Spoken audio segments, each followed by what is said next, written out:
martial arts. They're systems of combat used for self-defense and competition. It offers great exercise while also building one's confidence. But when you combine these systems, you get the sport of mixed martial arts, which has grown so much within the 21st century. And with technology, new media has been able to cover this fresh and exciting sport through multiple outlets. So embark on this video as we look at new media within mixed martial arts.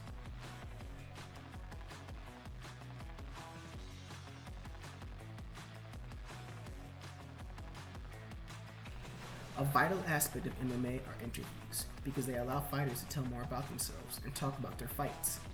Interviews draw more attention to the sport. Fighters will explain their unique stories on how they got into fighting, which oftentimes inspires audiences. Fighters will also make exciting predictions on how they'll beat their opponent, which in turn makes people want to buy their pay-per-view tickets. So interviews play a big part in new media for MMA. Another key outlet for MMA are podcasts. Podcasts are a unique form of new media because they let the fighters be themselves on camera, as the hosts usually create a comfortable environment for them to talk in. The podcast on the screen, Mighty, has fighters come on the show where they talk about their careers, their personal lives, and their hobbies. The host, retired MMA champion Demetrius Johnson, also streams video games on his channel, which further broadens his audience. Another MMA podcast is the Jackson Podcast, where internet personality Barry DeGuido and former UFC champion Quentin Rampage Jackson invite MMA fighters or coaches to hang out and talk about their upcoming fights and lives. The podcast is very relaxed and humorous, with Barry and Rampage creating a very sociable environment. These podcasts show the personal side of fighters and reveal their different personalities as human beings.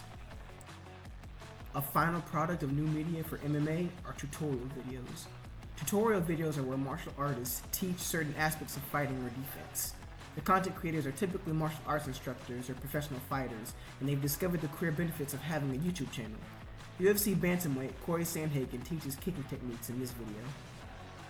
Training tutorials are another great way for people to learn things about martial arts.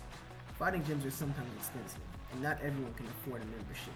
Some people might not even have time to train at a gym. So the tutorials give an option to learn good tips about martial arts, even if it's a small portion. The martial artist in the video, Shane Fazin, has many fighting tutorials on his YouTube channel, Fight Tips. With the interviews, the podcasts, and the tutorial videos, mixed martial arts will only grow as more people tune into this amazing sport.